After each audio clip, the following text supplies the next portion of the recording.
Bom dia, tia. Cheguei! Bom dia! Bom dia, tia. Bom dia, tia. Gente, que sala cheia! Nossa, arrasaram vocês, hein? Meu Deus, tá demais essa turma. Muito bom isso. Já deu horário? Tô até perdida, gente, que atrasou lá a aula do oitavo, um pouquinho. Ixi, meu relógio acabou a bateria. Que horas aí? 9h20. 9h20. Ótimo, já deu 9h20. Vamos começar, né, pessoas? Tudo bem com vocês? Sim. Podia Ó, estar melhor, né, tia? Tia. Oi? Podia estar melhor, mas Por estamos bem. quê? O que aconteceu? Tia, essa pandemia. Ah, isso é verdade, Duda. A gente estava com tanta esperança, né, de voltarmos agora, dia 1º de setembro, só que não deu, né? Tá difícil. Enquanto as pessoas todas, né, de modo geral, não começar a ficar mais em casa, para a gente diminuir a contaminação ou a vacina, né? Mas vamos pedir a Deus que tudo dará certo, né? Se Deus quiser. E aí, pessoal, enquanto a pandemia não passa, é importante todos vocês se cuidarem e, detalhe, se dedicarem aos estudos, tá, gente? Buscar seguir o cronograma das aulas, fazer as atividades, não deixar acumular as tarefas, realizar as atividades avaliativas no prazo, porque a aula está acontecendo, tá? Vocês estão sendo privilegiados de estar tendo aula assim, organizada, tudo direitinho, porque infelizmente a gente tem várias crianças, vários adolescentes que não estão tendo a mesma oportunidade de vocês, né? Então tem que dedicar mesmo, que o ano letivo nosso está correndo normal das nossas escolas particulares, tá bom? Então, vamos lá. Teve dúvida, né? Manda uma mensagem lá para o professor, pede para esclarecer. Às vezes o professor não consegue responder na hora, né? Porque é muita coisa, mas tem certeza que sempre quando dá um tempinho lá, o professor dá um retorno para vocês. Então, hoje, pessoal, um sucesso a aula da semana passada, né? O trabalho ficaram ótimos de todo mundo. Parabéns pela dedicação, muito bom mesmo. Hoje nós vamos falar, então, nós vamos começar, então, com o nosso livro 3, o capítulo 3, que vai falar sobre neoclassicismo, romantismo e realismo, ok? Bem, mas nós não vamos falar dos três tudo junto e misturado, não. Não, Tiozana? Não. Por quê? Porque cada um vai sucedendo em relação ao outro. Então, a gente tem o neoclassicismo, aí depois aparece o romantismo, para se contrapor as ideias do neoclassicismo, e depois vem o realismo, que questiona as ideias do romantismo, e por aí vai. Então, nós vamos ver cada um separadamente. Eu já disponibilizei para vocês um vídeo, espero que todos tenham tido a oportunidade. Não? Tá sem áudio, Ana? Vocês estão me ouvindo bem, galera? Não, tia, eu tô falando sozinha. É que eu tava falando com a minha mãe. Mas eu não assisti, não. Tá bom. Quando quiser falar, liga aí o áudio, tá bom? Mas todo mundo tá me ouvindo bem, né? Tá tranquilo. Qualquer coisa me avisa, tá bom? Sim. E aí nós vamos começar, então, falando do neoclassicismo, tá? Depois eu quero saber se vocês assistiram ao vídeo, tá? Comentar um pouquinho, mas eu vou antes falar aqui o que o livro vai trazer para a gente. O que a gente vai conhecer? Lá no nosso livro, na página 2, vem trazendo o que a gente vai conhecer. As artes visuais no neoclassicismo, no romantismo e no realismo, teatro e música no classicismo e no romantismo, ok? Então, a gente vai buscar entender os conceitos das artes visuais, pintura, escultura, arquitetura, desenho, pensando no neoclassicismo, pensando no romantismo e pensando no realismo, que são movimentos da arte, tá? Nós também vamos conhecer, né, tudo isso, tem por objetivo o teatro neoclássico, o teatro romântico, apreciar a música produzida, né, no classicismo, no romantismo, e reconhecer o neoclassicismo e o realismo aqui no Brasil. Tia, quanta informação, mas não se preocupem, tá? Nós vamos ver isso de uma forma bem tranquila, bem pausada, e vai ser super legal. Por quê? Começando pelo neoclassicismo, neo quer dizer novo, tá? Neo quer dizer novo. O neoclassicismo, ele começa a se estabelecer nos meados do século XVIII. E ele surge como reação ao excesso do barroco. Nós acabamos de estudar sobre o barroco, foi muito legal, né? A gente aprendeu muita coisa.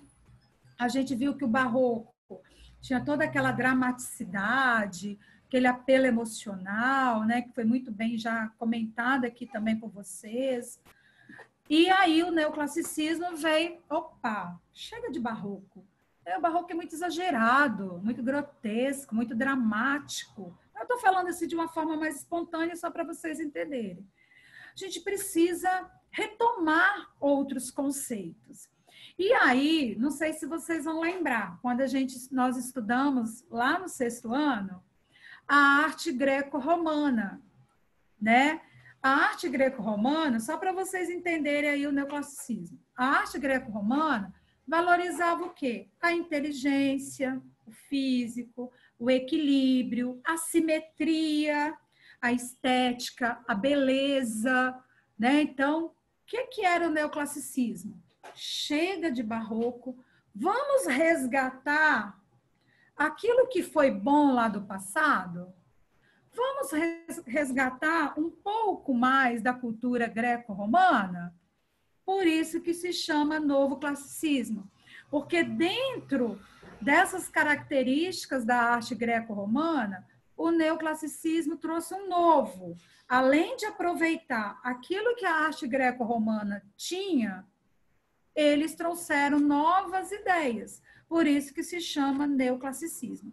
E aí os artistas que lideraram esse movimento do neoclassicismo em pleno lá século XVIII, eles voltaram ao passado, então, da cultura greco-romana, passaram a adotar novamente a questão do padrão de beleza, dos modelos de equilíbrio, da proporção, né, que era muito comum naquela antiguidade.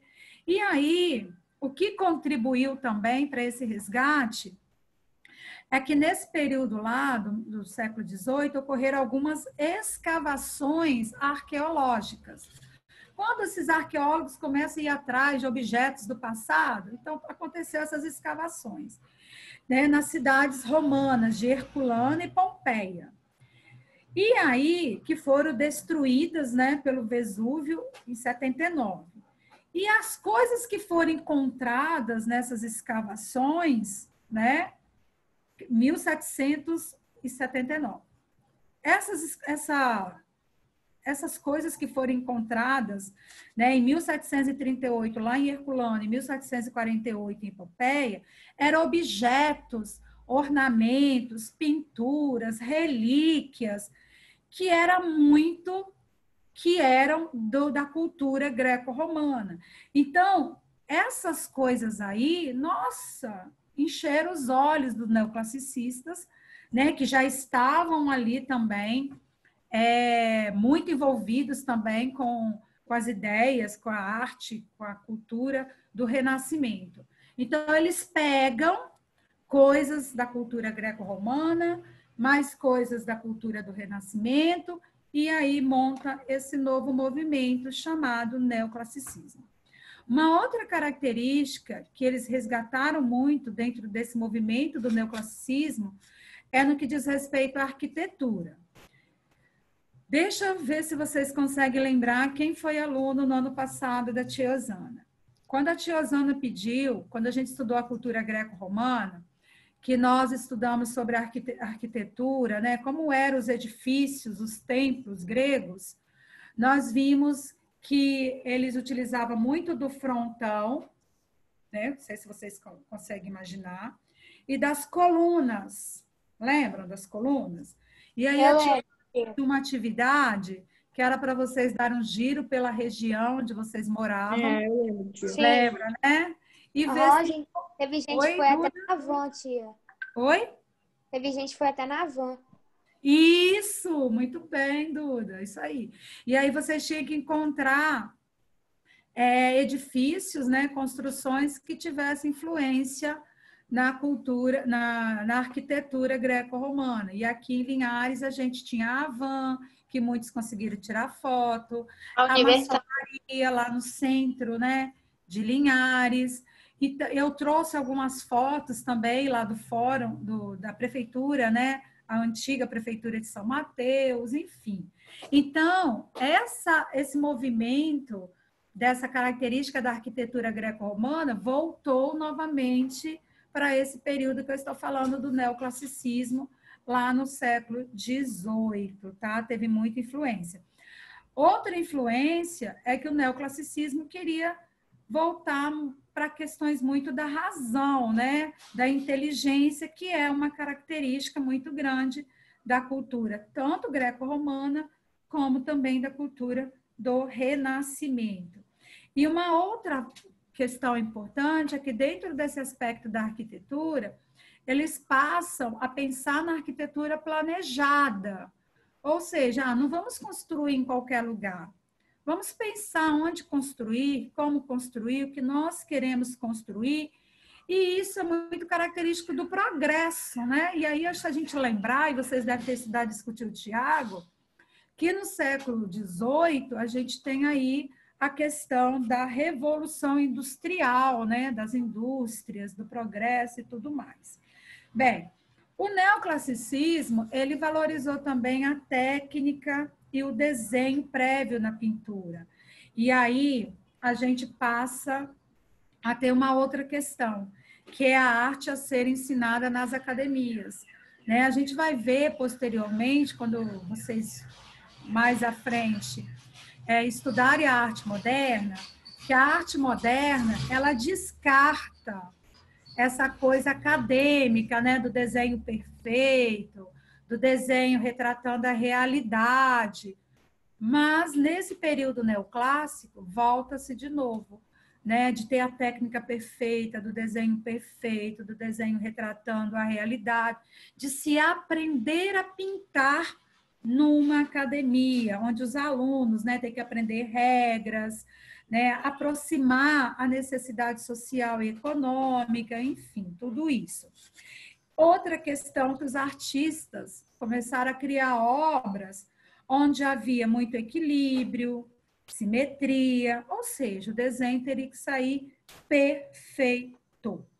E uma outra questão do neoclassicismo é que eles começaram também, né, vários acontecimentos relacionados principalmente à Revolução Francesa e à Revolução Industrial. Então, passaram-se também a utilizar desses recursos.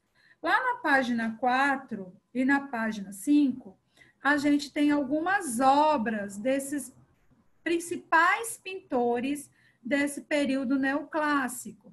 Então, a gente vai ver a questão muito do uso do claro, do escuro, né, trazendo a questão da luz. Aí, ao lado de cada obra, vem trazendo a nota explicativa, né, do que representava essa obra retratada. Essas obras aqui são do artista Jacques Louis David, ou David, né? Eu acho que a pronúncia vai ser David mesmo. Ele era francês e foi um dos principais pintores do período neoclássico. Antes da gente prosseguir aqui no livro, galera, eu vou compartilhar minha tela com vocês só para mostrar, continuar um pouco, né, reforçar algumas informações importantes. Esse material já foi disponibilizado lá no grupo, também já foi compartilhado no WhatsApp dos pais de vocês. Então, depois é importante retomar, só mesmo para ficar claro para vocês essa questão do neoclassicismo. Então, o que eu acabei de falar, eu coloquei aqui, né?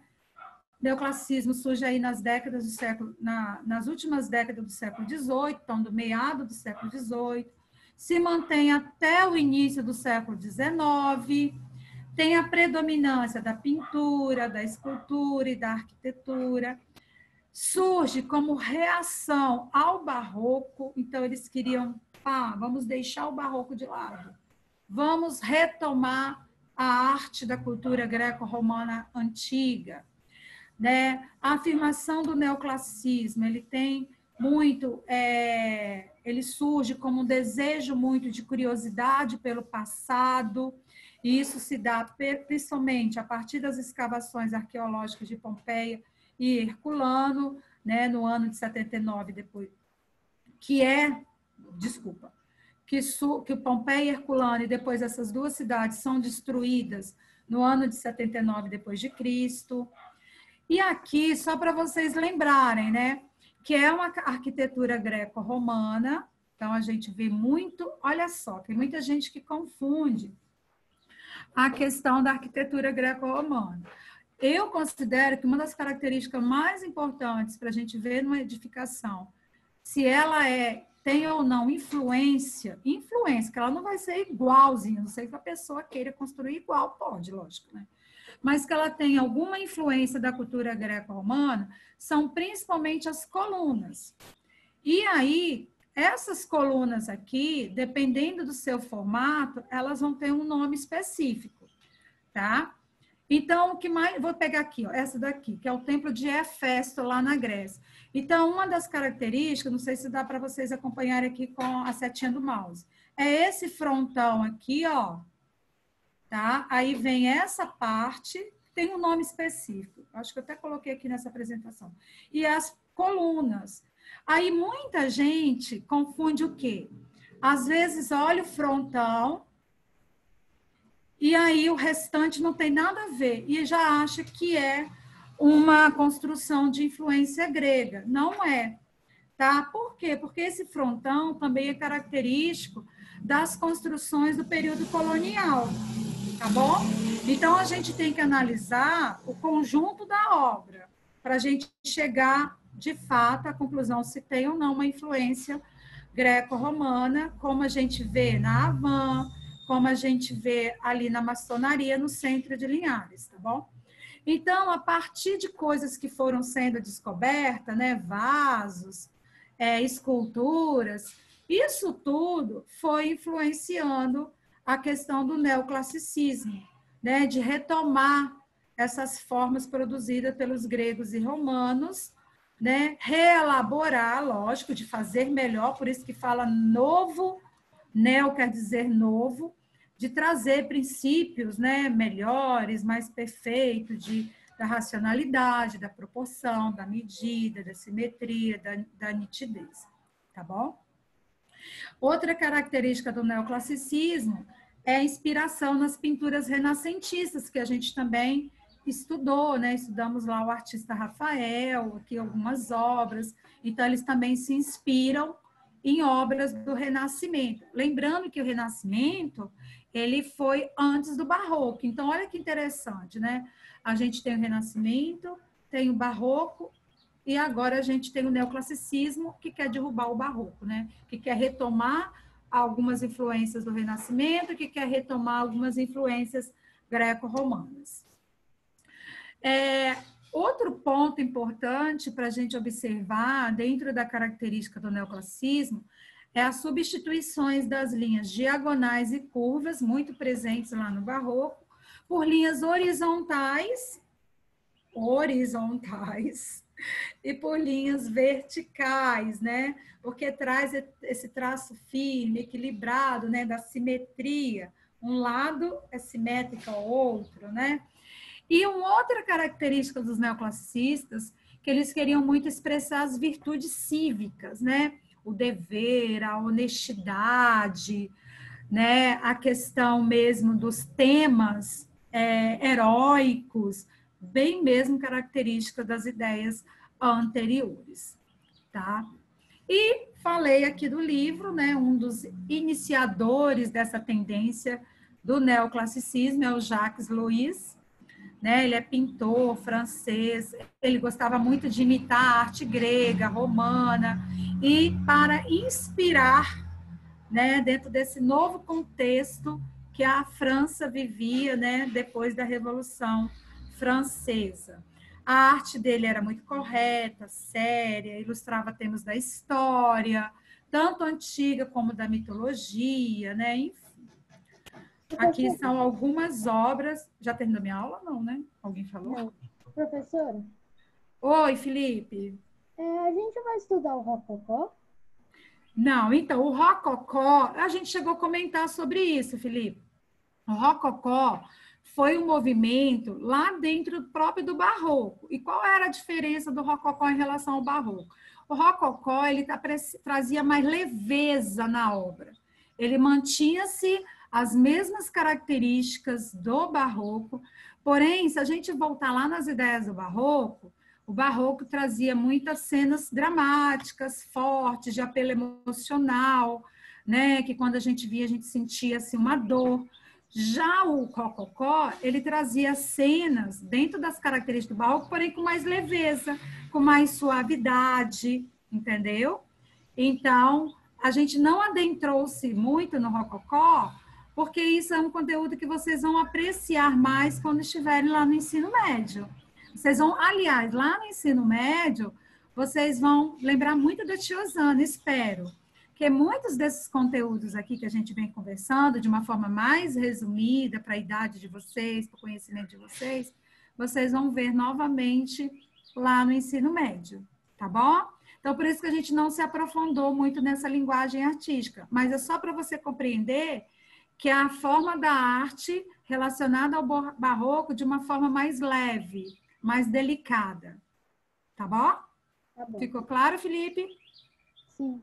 É porque eu vi em muitos lugares assim, tipo, que nem naquele vídeo que você passou da Vivi. Não estou conseguindo te ouvir. Deixa eu colocar o fone aqui, Felipe, só um minutinho. Felipe, tá muito baixo o seu áudio. Eu vou tentar colocar o fone para ver se eu consigo te ouvir. Agora melhorou? Melhorou. Fala, Felipe. É porque eu vi em muitos vídeos sobre rococó, tipo aquele vídeo que você mandou da Vivi. Isso. Falava muito sobre o rococó. Eu vi também que o rococó era luxúria, tinha alguma coisa de luxúria. Isso mesmo. Por isso que eu falei, é uma coisa mais leve, mais delicada, mas que ele não perde a característica do barroco. O barroco também tinha essa característica muito da riqueza, né? Então a gente vai observar que muitas das igrejas barrocas, elas são adornadas com ouro, né? Tem lá todos os detalhes em ouro também. Então, por isso que eu estou falando que o rococó mantém essas características, né, do barroco, porém ele traz mais leveza, né, algo mais delicado, sem tanto esse apelo emocional, essa dramaticidade que a gente observa no barroco. Entendeu? Entendi. Ok. Então, aqui são algumas obras, né, do artista Jacques Louis, tá?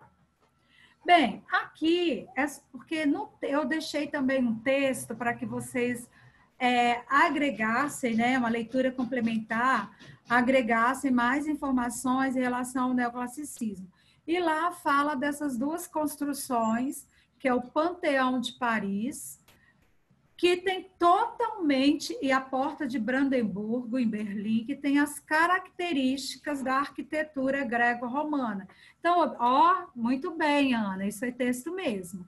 Então, a gente vê aqui, ó, a questão. Deixa eu tirar agora aqui, que minha voz está dando eco. Depois, qualquer coisa, se eu não ouvir, eu ponho de novo.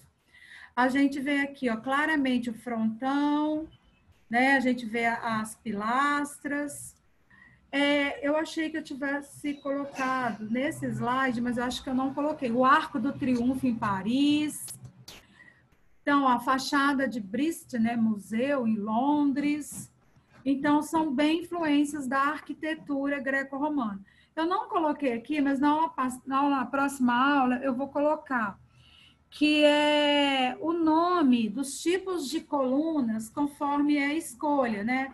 Dórico, jônico. Tem o terceiro agora que eu não estou lembrando. Esse nome desse negócio aí me trouxe um problema na prova do ano passado. Pera lá, que eu não estou lembrando agora o nome dos três. Coríntio, né?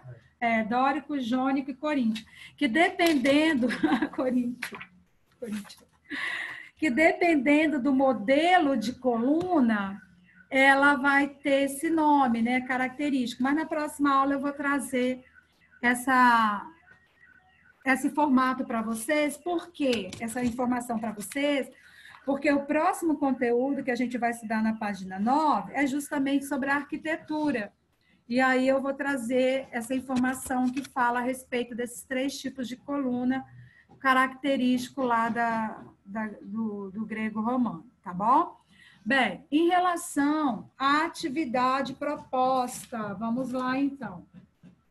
Olha só, a atividade para a próxima aula vai ser o seguinte. Para compreender melhor o que é um estilo individual, pense em diferentes modos de uma pessoa se vestir ou de cortar o cabelo. Será que as pessoas todas têm o mesmo estilo? O que é que vocês acham? Não. Não, né? Tia, eu vejo isso aqui dentro de casa mesmo. Isso, dentro da própria casa da gente, né, com os familiares, com parentes, a gente vai ver que cada um tem um estilo. E aí, o mais importante é que a gente precisa respeitar o estilo de cada um. Então, a gente chama isso de estilo individual, certo? O jeito da pessoa se vestir, o jeito da pessoa andar, o jeito da pessoa cortar o cabelo. Enfim, cada um tem o seu estilo. E na arte, gente, isso também não é diferente. Na arte, nós vamos ter muitas possibilidades, como cada um faz as suas opções, as suas escolhas. Da mesma forma que nós, pessoas, né, normais, entre aspas, nós temos a nossa personalidade, o nosso modo de se expressar. Então, pensando nisso, pensando nessa diversidade de possibilidades que a gente tem para se expressar, nós vamos usar isso aplicado à arte. Então, olha só, um artista, ele vai se expressar de diversas formas a partir da visão que ele tem do mundo. Então, um exemplo. Eu tenho uma maçã aqui na minha frente, tenho 3 artistas. Será que os 3 artistas vão representar essa maçã do mesmo jeito? O que é que vocês acham? Não, né, Ana Luísa? Isso aí, não vai. Cada um vai escolher uma técnica, cada um vai ter um olhar diferente, cada um vai colocar um tamanho diferente. Tio, é tipo aquela atividade que a gente fez. Das releituras? É. Isso. Que eu tinha que fazer alguma coisa que você falava, a gente tinha que botar no desenho. Da ordem, eu acho. Dinâmica da ordem. Dinâmica do bicho. Isso mesmo. É. Ó, perfeito ter lembrado dessa informação. Isso aí. Então, o exemplo foi o Felipe que falou, não foi? Não, foi o João Vitor. Foi o Felipe que deu esse exemplo? Que lembrou? Não, Foi João realmente Vitor, vi. professor. Foi João Vitor. Vitor, ok, João, muito Foi bom. João Vitor. Então, olha só. Esse exemplo que o João trouxe, que lembrou, muito bom, a gente tem a prova de cada um tem seu estilo. Então, eu só falei os comandos e cada um foi fazendo e a gente viu que não teve nenhum igual. Então, ótimo esse exemplo do João, né? Esse lembrete aí do João. Pensando nisso que nós estamos conversando agora, com isso em mente, vocês têm como tarefa para a próxima aula, tá? E vocês vão me enviar isso até o dia 10 de setembro para o meu e-mail, para o meu WhatsApp. O quê? Vocês vão criar um desenho ou uma pintura com um estilo próprio. Cada um vai pensar assim, qual é o meu estilo, gente? O que é que eu consigo produzir? O que é que eu consigo desenhar? E aí, essa obra, ela pode representar uma paisagem, ela pode representar um fato, uma situação que esteja acontecendo, ela pode representar uma pessoa, ela pode representar um objeto, o que vocês quiserem. Lembra da ideia? A gente faz isso muito com os meninos, né? No Fundamental 1, Educação Infantil. Desenho livre. Desenho livre. Nossa, Então, eu amava quando era desenho livre. Oi, Ana. Eu amava quando era desenho livre. Ó, viu, Ana? Vamos ter essa oportunidade Tia, aqui. Professora, meus... eu tava olhando aqui, eu tenho um pano aqui em cima, que quando eu fazia pintura. E eu tenho um pano guardado de pintar e as minhas tintas estão ali. Eu vou pensar em fazer um pano, pintar um pano. Nossa, tem tanto tempo que eu não pinto. Ó, então, ó, agora vocês vão exercitar essa personalidade, esse estilo individual de vocês. Então, galera, Vocês vão criar um desenho. Ó, muito bom, Ana. Ó, que Eu legal. pintava de tudo. Eu tenho um monte Sério? de pano. Eu pintava de tudo. Vamos voltar, Era aproveitar bicho, esse tempo aí, arranjar um tempinho livre para voltar, Ana. Então, vamos lá, gente. Então, vocês vão criar um desenho, uma pintura do jeito de vocês, o estilo de vocês. E aí pode ser uma paisagem, pode ser um acontecimento que esteja no auge, pode ser uma pessoa, um objeto, tá? E aí, dentro desse estilo próprio, vocês vão ter que pensar também nas cores, na forma, no volume. Qual é o modo que vocês vão optar por representar essa cena, esse personagem, esse objeto, esse lugar? Essa atividade vocês farão lá no caderno de arte, tá bom? E assim que estiver pronto, vocês têm até o dia 10 de setembro para enviar para a tia Osana. Importante colocar lá, atividade, página 5. Como vai ser um desenho assim, né? Então a tia precisa relacionar. Outra coisa importante que eu quero deixar clara aqui para vocês, meus amores. A tia Osana, nessa atividade aqui, a tia não vai aceitar fora do prazo, tá bom? A tia Osana vai aceitar essa atividade até o dia 10. Então, galerinha, quem tem aí, né, às vezes atrasa com as atividades, né, esquece. Opa, deixa eu só voltar aqui. Esquece de fazer. Qual atividade que eu não ouvi, tia? Até o dia 10. Dia 10 é o outro dia já da nossa aula de arte, tá bom? Não, mas é qual atividade? Qual? Eu não ouvi. É qual atividade? Não acredito que você não ouviu falar qual. Eu repeti 3 vezes já. Não, eu fui negociar minha porta ali. Ah, você estava fora da sala de aula? Não acredito que você estava fora da sala de aula. Fechar aqui a porta. Tá bom, vou repetir de novo então, mas no slide que a tia Osana mandou, a tia está explicando. Lá na página 5 está pedindo o quê? Para vocês utilizarem o estilo individual de cada um, o jeito de vocês desenharem. E vocês vão fazer um desenho livre no caderno de arte de vocês. Pode ser um desenho a respeito de uma paisagem, de um objeto, de uma pessoa, de um acontecimento. Esse desenho, vocês têm que pensar nas cores que vocês vão usar, nas formas, nas figuras. Vocês vão pensar em vários detalhes para compor esse desenho, tá? Então, pode ser um desenho inventado também, uma coisa que não existe, não tem problema. Mas vocês vão usar o estilo de vocês. Vocês não vão ficar pensando em copiar um desenho que já existe. Ah, eu achei esse desenho na internet, eu vou fazer esse. Não. Ah, eu vou fazer a releitura disso aqui. Não. Dessa vez, é a sua criatividade. É um desenho seu, que você vai pensar, o que eu quero desenhar? Que cores eu vou usar? Que formas eu vou fazer? O que eu quero fazer aqui? A gente já tem até aí a técnica da perspectiva também, que vocês podem utilizar essa técnica. Então, é um desenho livre, bem bacana. E esse desenho, vocês vão fazer no caderno de arte, tá? Essa atividade está lá na página 5, explicando. Coloquei também na apresentação dos slides. E vocês têm que me enviar até o dia 10 de setembro, quinta-feira. Mas 10 na outra quinta, aí pode te mostrar na sua aula? Oi? Pode te mostrar na sua aula o desenho? Colocar o quê? Não, deixa. Na sua aula. Não tô perdida. Pode Mostrar na sua aula. O desenho. Ah, mostrar na minha aula. Pode mostrar na minha aula, porém a tia Osana quer que você envie também para o WhatsApp ou e-mail, tá bom? Beleza. Não tem problema, no dia 10 vocês mostrarem aqui, é porque pela tela a gente não consegue ver direitinho os detalhes. Então, pode tirar uma foto e mandar direto para o meu WhatsApp, é importante sempre colocar o nome, atividade da página tal.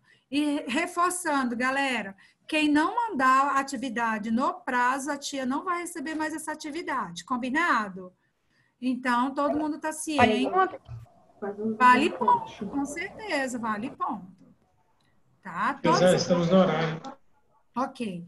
Todas as nossas atividades, elas são pontuadas, tá? A gente agora tem 10,5 de pontos para a gente fechar. Então, a gente já fez a perspectiva, que já valeu ponto para esses 10,5.